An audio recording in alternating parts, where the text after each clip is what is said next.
नमो ओं विष्णुपदाय कृष्णपृष्ठाय भूतले श्रीमते भक्ति वेदांत स्वामी इति नाम्ने नमस्ते सरस्वती देवे गौरवाणी प्रचारणे निर्विशेष शून्यवादी पाश्चात्य देशतारणे जगत गुरु श्री प्रभुपाद की जय।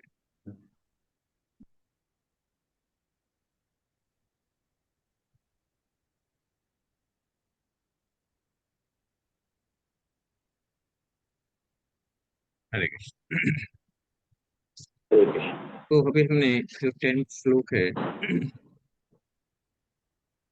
इसमें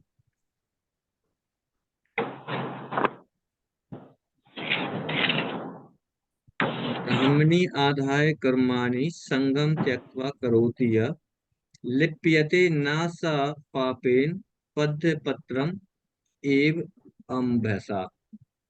जो व्यक्ति कर्म फलों को परमेश्वर को समर्पित करके आसक्ति रहित होकर अपना कर्म करता है, वह पाप कर्मों से उसी प्रकार अप्रभावित रहता है जिस प्रकार कमल पत्र जल से अस्पृश्य रहता है।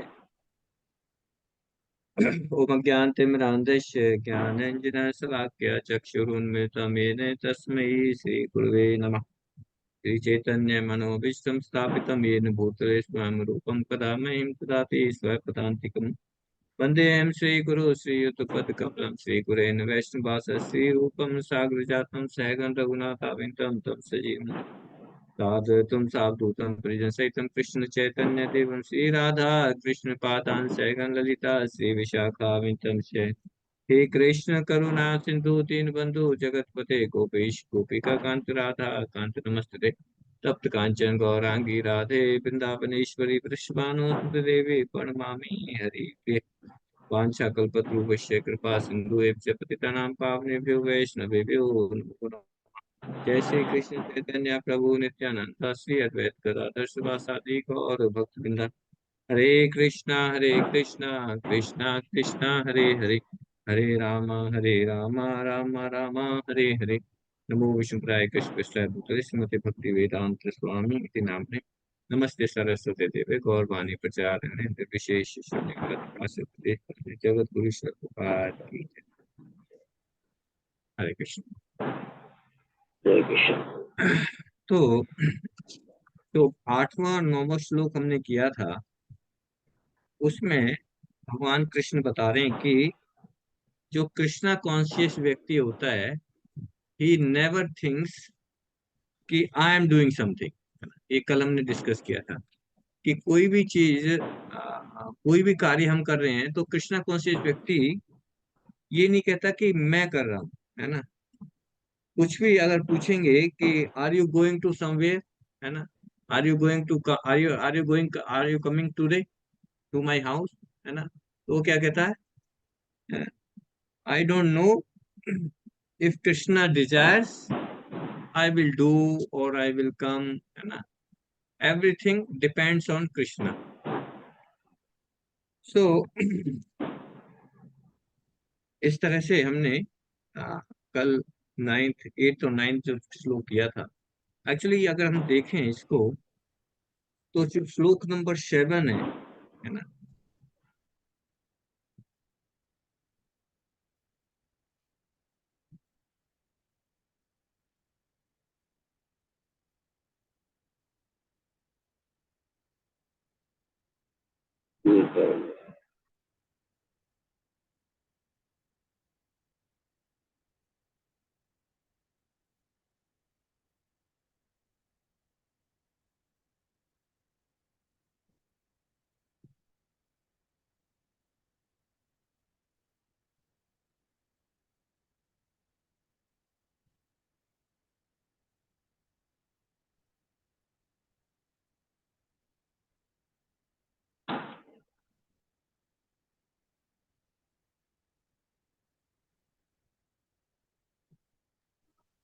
अभी लाइट का कुछ फ्लक्चुएशन हुआ है इधर एकदम से। प्रभु जी का भी वही हुआ है शायद।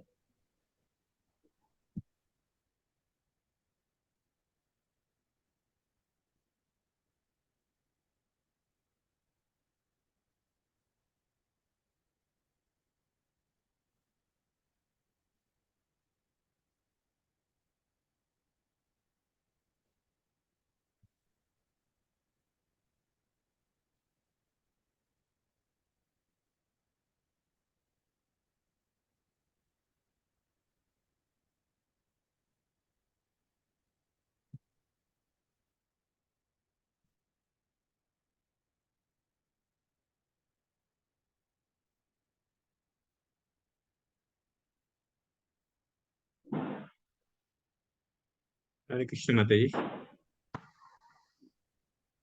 सुन पा रहे हैं आप मुझे? एक्चुअली लाइट चली गई थी तो नेटवर्क चला गया था। अभी मैंने मोबाइल से प्रभु कनेक्ट जी किया। एकदम से कुछ ब्लास्ट हुआ यहाँ पर भी, लाइट तो नहीं गई पर एकदम से कुछ फ्लक्चुएशन हुआ, मैंने उठ के इसीलिए एकदम एसी बंद किया, कुछ तो हुआ हाँ अभी। हाँ हाँ तो ठीक है। तो श्लोक नंबर 7 में भगवान कृष्ण ने कहा है कि योग युक्त व्यक्ति कौन है? जो भक्ति योग से जो युक्त व्यक्ति है, वो सारे कार्य कृष्ण की प्रसन्नता के लिए कर्म करता है ना। और जब सारे कार्य भगवान कृष्ण की प्रसन्नता के लिए करते हैं, तो फिर उसको पाप नहीं लगता, पाप से लिप्त नहीं होता, है ना। और 8वें और 9वें श्लोक में भगवान कह रहे हैं कि जो भक्ति से रहित है,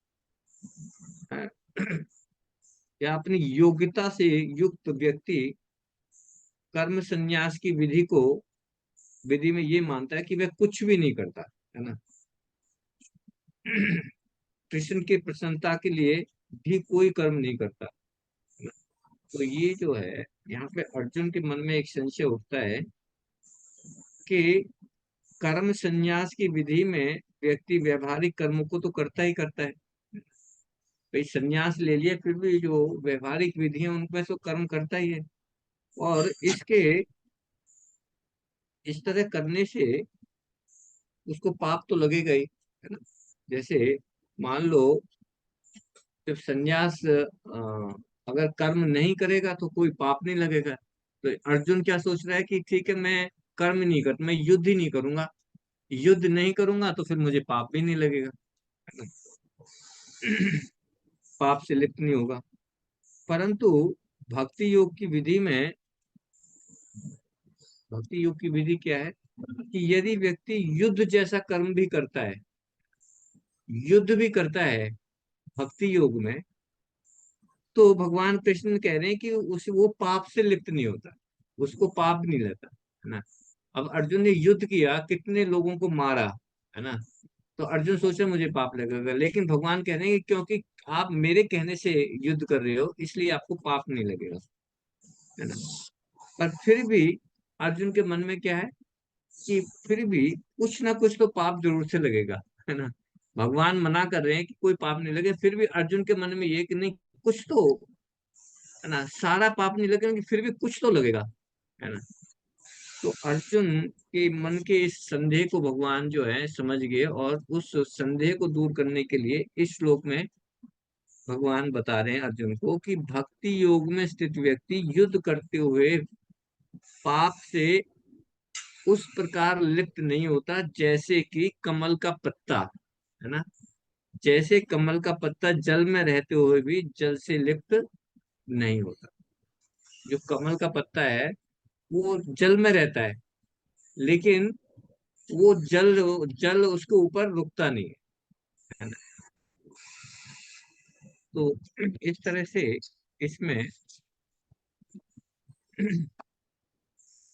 बहुत अच्छा एग्जाम्पल दिया है कमल के पत्ते का, है ना।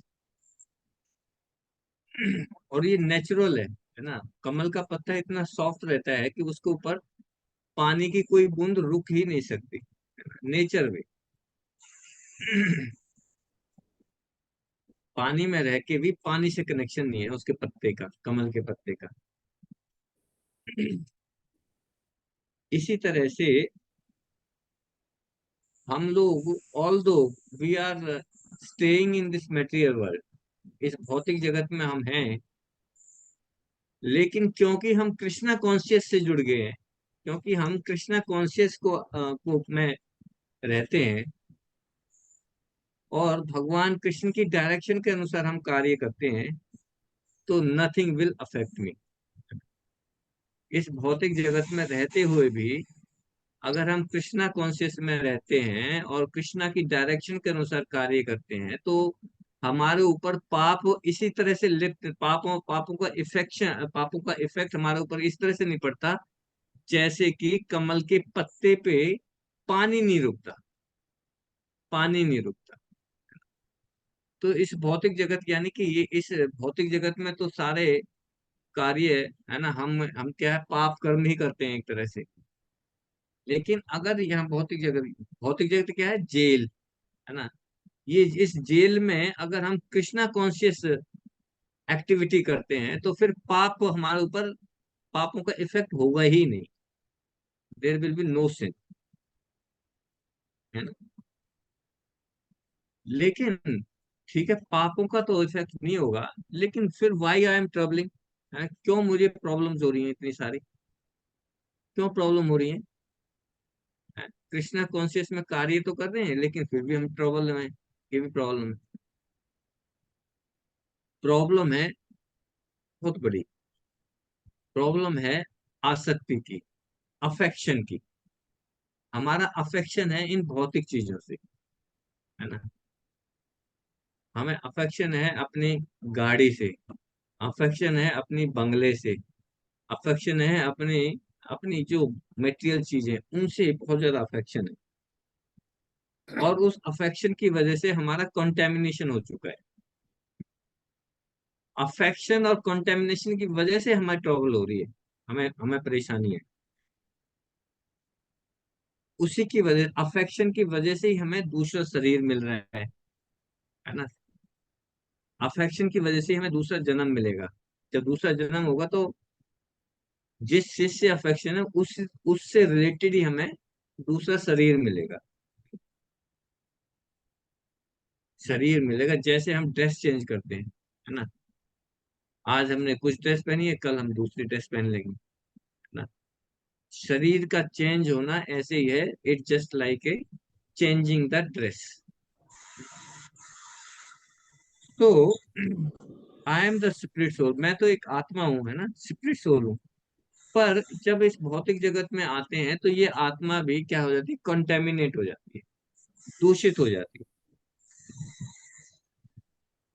लेकिन दूषित तो होगी, but as soon as we fix in the Krishna consciousness, जैसे ही हम कृष्णा कॉन्शियसनेस में आते हैं और अपनी सारी एक्टिविटीज को कृष्णा कॉन्शियस से इन्वॉल्व कर देते हैं, देन क्या होता है, I become aloof from the material conditions.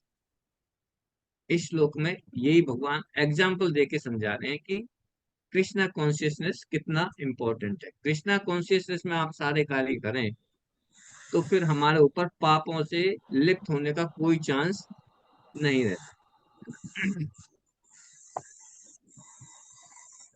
क्योंकि कृष्णा कॉन्शियसनेस एक ऐसे है जैसे एंटीसेप्टिक का काम करती है, एंटीसेप्टिक वैक्सीन है। जब हमें कोई एपिडेमिक हो जाता है, जैसे कोरोना आया था, है ना, तो कोरोना में सबने क्या लगाया था, वैक्सीन लगवाई थी। अफेक्शन है, सभी ने वैक्सीन लगवाई। तो ये कृष्णा कॉन्शियस जो है ये एंटीसेप्टिक मेजर है ना। क्यों, क्यों कृष्णा कॉन्शियस एंटीसेप्टिक मेजर है? क्योंकि कृष्णा कॉन्शियसनेस से हम इस कॉन्टेमिनेशन से फ्री हो जाते हैं। जैसे वैक्सीन लगाने से हमें किसी डिजीज से इन्फेक्शन होने के चांस कम होते हैं। ऐसे ही इस भौतिक जगत में अगर हम कृष्णा कॉन्शियसनेस में इन्वॉल्व हो जाते हैं तो ये वैक्सीन का काम करता है। फिर ये भौतिक जगत के जो भौतिक कंडीशंस हैं ये हमारे ऊपर इफेक्ट नहीं करेंगे, फिर हम फ्रीली घूम सकते हैं। वरना तो हमें अब इन्फेक्शन मिलना ही मिलना है। तो वैक्सीन लगाना जरूरी है। जैसे बारिश में अगर निकल रहे हैं तो आपको छाता लेना पड़ेगा, है ना, छाता लेके चलेंगे। ऐसे ही अगर जब बाहर से घर से बाहर निकल रहे हैं तो आपको इंजेक्शन, आपको वैक्सीन लेनी पड़ेगी, है ना। क्या वैक्सीन है, व्हाट इज द वैक्सीन, कौन बताएंगे? काशी माता जी, क्या हरे वैक्सीन है? कृष्ण हरे हरे कृष्णा कृष्ण महामंत्र। हरे कृष्णा। हरे कृष्ण महामंत्र, हरे कृष्णा कृष्णा कृष्णा हरे हरे, हरे राम राम राम। हरे कृष्ण महामंत्र करेंगे तो ये हम एक तरह से वैक्सीन ले रहे हैं। वैक्सीन लेके जब निकलेंगे तो जो भौतिक भौतिक जगत के जो बहुत सारे वो है ना, इफेक्शन है उससे हम बच जाएंगे। इसलिए मॉर्निंग में इंजेक्शन लगाना जरूरी है। ठीक है। अब ये इंजेक्शन कहाँ लगेगा आपका? हाथ में लगेगा या कूल्हे पे लगेगा? कहाँ लगेगा इंजेक्शन? ये इंजेक्शन कहाँ लगेगा, कौन बताएंगे? कहाँ लगेगा? सुनीता माता जी, इंजेक्शन हरे कहाँ कृष्ण लगेगा? प्रभु जी। एक मिनट। सुनीता माता जी, कहाँ लगेगा इंजेक्शन? हरे कृष्ण प्रभु जी। हम्म। प्रभु जी, हमारे कॉन्शियसनेस जो है वो चेंज होगा तो मतलब देवेश बोलिए, यस। कहाँ लगेगा इंजेक्शन? हरे कृष्ण प्रभु जी प्रभु जी। ये हमारी सेंसेस पे लगेगा। सेंसिस में लगेगा। हाँ, प्रीति माता जी, यस। कहाँ हरे लगेगा कृष्ण प्रभु इंजेक्शन? जी। हरे कृष्ण हाँ, प्रभु। जब हम भगवान का चिंतन अटेंटिव होके करेंगे, ध्यान से करेंगे, हरि नाम जप अच्छी तरह से करेंगे, तो यही हमारे सबसे बड़ा है। मेरा क्वेश्चन है, जो ये हरे इंजेक्शन है ये कहाँ लगेगा, आरती माता जी? हरे प्रभु जी कृष्ण प्रभु। आत्मा पे, हरे आत्मा पे? कृष्ण। सोल पे हरे हाँ, प्रभु कृष्ण जी। हाँ, अशोक चावला पूरी, अशोक चावला पूरी। प्रभु जी, इंजेक्शन तो मन पे लगेगा लेकिन असर आत्मा पे करेगा। मन और आत्मा। संगीता माता जी, कहाँ लगेगा इंजेक्शन? हरे कृष्णा प्रभु जी।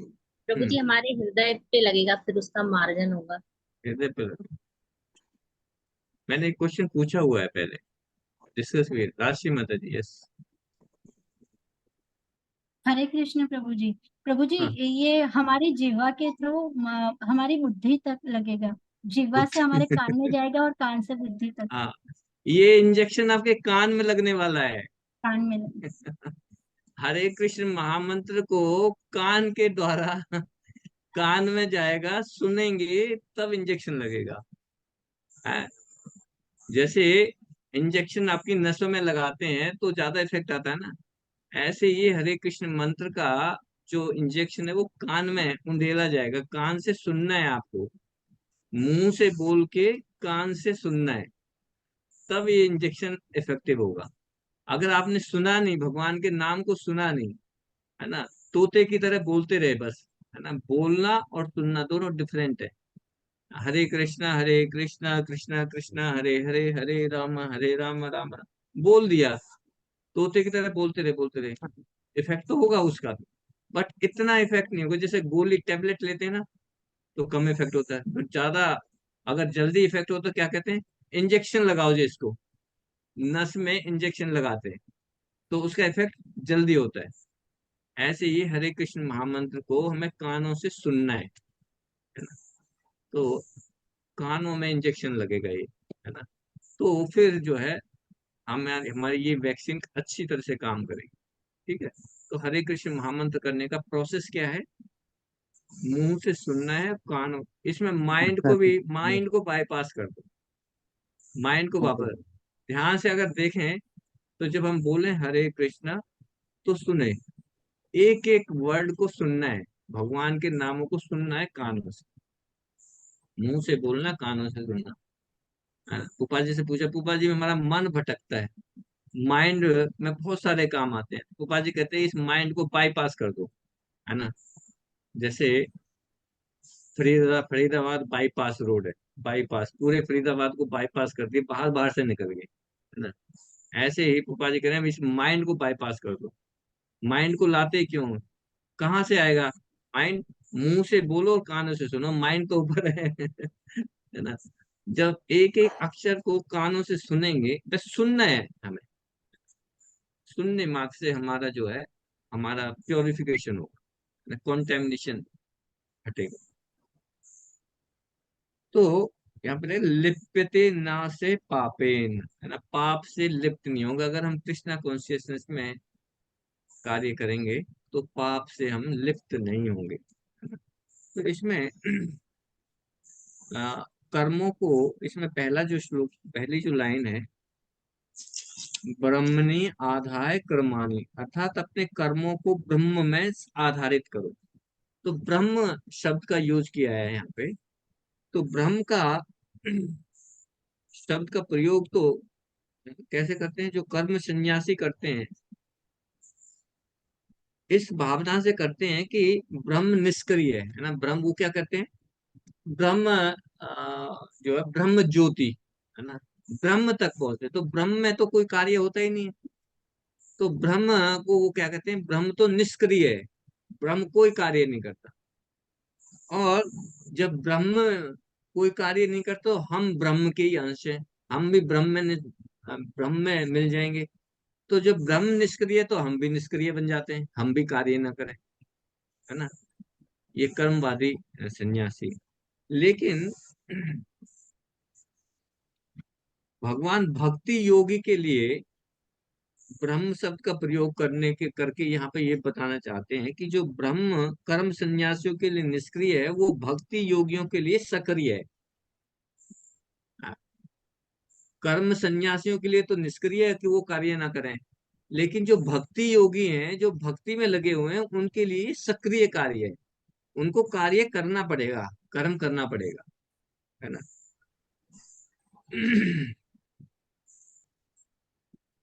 लेकिन कैसे कार्य करना है, जो भी कार्य करना है भगवान की प्रसन्नता के लिए कार्य करना है, उनकी प्रसन्नता के लिए क्या है। इसलिए जो भक्त गण अपने कर्मों को उस ब्रह्म की प्रसन्नता के लिए, यहाँ पे ब्रह्म जो है भगवान, भक्तों के लिए ब्रह्म क्या है, भक्तों के लिए ब्रह्म है कृष्णा, है ना। निष्क्रिय लोगों के लिए, जो निर्विशेषवादी है, उनके लिए ब्रह्म क्या है, ब्रह्म ज्योति। ब्रह्म लेकिन हमारे लिए ब्रह्म, ब्रह्म का मतलब है कृष्णा। तो हमें ब्रह्म की प्रसन्नता के लिए कार्य करना है, यानी कि कृष्णा की प्रसन्नता के लिए कार्य करना है। तो कर्मों का आधार क्या है हमारा, भक्तों का कर्मों का आधार है ब्रह्म की प्रसन्नता, यानी कि कृष्ण की प्रसन्नता। यही हमारा फाउंडेशन है। तो हम सभी को, सभी कर्म कृष्ण की प्रसन्नता के आधार पर करते हैं। और इसलिए भगवान ने जब अर्जुन को ये भगवत गीता का उपदेश सुनाया, और सबसे लास्ट में 18 चैप्टर के 73 श्लोक में अर्जुन बोलते हैं कि हे कृष्ण, अब जो भी आप कह रहे हैं मैं उसी हिसाब, उसी तरह से कार्य करूंगा। अब सारे कार्य में आपके इंस्ट्रक्शंस के अनुसार करूंगा, आपकी प्रसन्नता के आधार पर करूंगा, कि आप जो कह रहे हैं उसी तरह से मैं सारे कार्य करूंगा। तो आसक्ति, और दूसरा शब्द कर रहे हैं संग त्यक्तवा। संग त्यक्तवा का मतलब है आसक्ति को त्याग देना। संग माने आसक्ति, है ना, इसको त्याग देना। तो भगवान कृष्ण भक्त कह रहे हैं कि भक्तगण कृष्ण की प्रसन्नता के लिए कर्म करते हैं। इसका अर्थ मतलब, इसका मतलब क्या है कि वे अपनी प्रसन्नता के लिए जो कर्म करते हैं उनको त्याग देते हैं। अपनी प्रसन्नता के लिए कोई कार्य नहीं करते, सारे के सारे कर्म भगवान की प्रसन्नता के लिए कार्य करते हैं, है ना। तो भक्त की आसक्ति भौतिक चीजों में नहीं है, भक्त की आसक्ति भगवान कृष्ण से रिलेटेड है, भक्त की आसक्ति, है ना। दूसरे शब्दों में अगर कहें कि जब अर्जुन को भगवान कह रहे हैं कि आप मेरी प्रसन्नता के लिए युद्ध करो, इसका मतलब ये है कि आप के सामने युद्ध में जो आपके परिवार के जो लोग हैं, आपके परिवार के लोग हैं, उनसे आसक्ति ना करके आप युद्ध करो, है ना। अपने परिवार वालों से आसक्ति मत करो, लेकिन आसक्ति मेरे से करो, जो मैं कह रहा हूं वो करो। इससे क्या होगा कि आपको पाप नहीं लगेगा, है ना, आपको पाप नहीं लगेगा। और इसका कंक्लूजन अगर हम करें शॉर्ट में, क्योंकि टाइम कम है, कंक्लूजन ये है कि अगर हमें कोई भी कार्य हमारी नजरों से ऐसे लग रहा है कि ये तो गलत कार्य है, हमारी नजरों से ऐसे लग रहा है कि ये तो गलत कार्य है जी, मेरा मन कह रहा है या मेरी नॉलेज जितनी भी मुझे लिमिटेड नॉलेज है, मुझे लग रहा है ये तो गलत कार्य है। लेकिन उस गलत कार्य को करने के लिए अगर हमारे गुरुदेव या भगवान श्री कृष्ण या हमारे शास्त्र उस कार्य को करने के लिए कह रहे हैं तो हमें बेटोक, है ना, हमें उनकी आज्ञा का पालन करना चाहिए, उससे हमें पाप नहीं लगेगा। जैसे अर्जुन समझ रहा था कि मैं तो युद्ध करूंगा, अपने ही सगे संबंधियों को मारूंगा, अपने परिवार के लोगों को मारूंगा, अपने ही जो परिवार के लोगों को मारूंगा, उनकी जो जो पत्नियां हैं वो विधवाएं हो जाएंगी, सारा पाप मुझे लगेगा। अर्जुन ये सोच रहा है। लेकिन भगवान कृष्ण ने कहा कि नहीं, ये युद्ध में तुम्हें इनके अगेंस्ट लड़ना है और इनको मारना है ना। तो अर्जुन ने भगवान की आज्ञा का पालन करके युद्ध किया और अर्जुन को कोई भी पाप नहीं लगा। इसी तरह से अगर हमारे स्पिरिचुअल मास्टर कुछ भी आज्ञा दे रहे हैं, कुछ भी इंस्ट्रक्शंस दे रहे हैं, और वो हमें लगता है कि नहीं ये तो सही नहीं है ना, ये सही नहीं है, ऐसे नहीं करना चाहिए, तो उस पे हमें ध्यान नहीं देना, हमें स्पिरिचुअल मास्टर की इंस्ट्रक्शंस को फॉलो करना है ना, सिंपली। उससे हम जो है भक्ति में आगे बढ़े, उससे हम कर्मों से आ, आ, कर्म बंधन से बच जाएंगे। ये हमारा है। हमें भक्ति, भगवत गीता को पूरा कंठस्थ कर लें, भगवत गीता पढ़ लें, भागवतम पढ़ लें, ये जो कर रहे हैं, हमारा पर्पज क्या है? What is the purpose? पंडित बनना, स्कॉलर बनना, क्या क्या पर्पज है हमारा? What is the purpose? Rashi माता जी। हरे कृष्ण प्रभु जी। हम्म। अपने अपने आप को भगवान की सेवा में लगाना और प्रेम करना भगवान से। भगवान की सेवा में लगाना, भगवान की सेवा में लगाने से क्या होगा? प्रभु जी, हम जन्म मृत्यु के चक्र से मुक्त हो जाएंगे और हम उससे क्या होगा? गोलोक उससे क्या वृंदावन होगा? धाम जाके भगवान की सेवा में नित्य सेवक बन जाएंगे। उससे क्या होगा? प्रसन्नता की प्राप्ति होगी। आपको आपको प्रभु जी, प्रसन्नता मिलेगी। जी, जब हम तो कृष्णा आप को भक्त, प्रसन्न करेंगे तो हमें प्रसन्नता अपने आप मिलेगी। हाँ, वेरी अब important point, Hare Krishna. Very important point. हम जो भी सेवा कर रहे हैं, हम अपनी प्रसन्नता के लिए कर रहे हैं या भगवान की प्रसन्नता के लिए भगवान की कर रहे हैं? प्रसन्नता के लिए। तो this is the very important point कि जो हमारा भगवत गीता पढ़ने का मकसद स्कॉलर बनना नहीं है, हमारा जितना भी जो जो जो पर्पज है, वो पर्पज ये है कि हम भगवान को प्रसन्न कैसे कर सकते हैं, भगवान को प्रसन्न कर सकते हैं। और भगवान को प्रसन्न करने के लिए हमें सारे श्लोक रटने की जरूरत नहीं है, वेदांत सूत्र पढ़ने की जरूरत नहीं है। सिर्फ क्या करना है? सिर्फ अपने गुरु की इंस्ट्रक्शंस को फॉलो करना है, बस इतना ही करो। इतना करने से हम जो है भगवान को प्रसन्न कर देंगे, भगवान प्रसन्न हो जाएंगे। आज हमारे भक्ति वैभव में इसी पॉइंट को बड़े अच्छे एलेबोरेटली डिस्कस किया। ज्यादा कुछ हमें स्कॉलर बनने की जरूरत नहीं है, पंडित बनने की जरूरत नहीं है, हमें भगवान को प्रसन्न करना है। भगवान प्रसन्न कैसे हो जाएंगे? Just read and here. मैं पढ़ रहा हूँ और सुन रहा हूँ गुरु के आदेश के अनुसार, उससे भगवान प्रसन्न हो जाएंगे, बस। This is my goal, how to please Krishna. Very simple. Krishna guru कह रहे हैं कि आप भगवत गीता पढ़ो, बस पढ़ना है, भागवतम पढ़ना है, पढ़ना है, जैसे गुरु की इंस्ट्रक्शन है उसके अनुसार आप कर दो, और कुछ ज्यादा करने की जरूरत नहीं। We will please Krishna and we will go to back to God. ठीक है, टाइम ज्यादा हो गया माता जी, यहीं पे बंद करते हैं। श्री प्रभुपाद की जय। वांछा कल्पतरुभ्यश्च कृपा सिंधु एवं च पतितानां पावनेभ्यो वैष्णवेभ्यो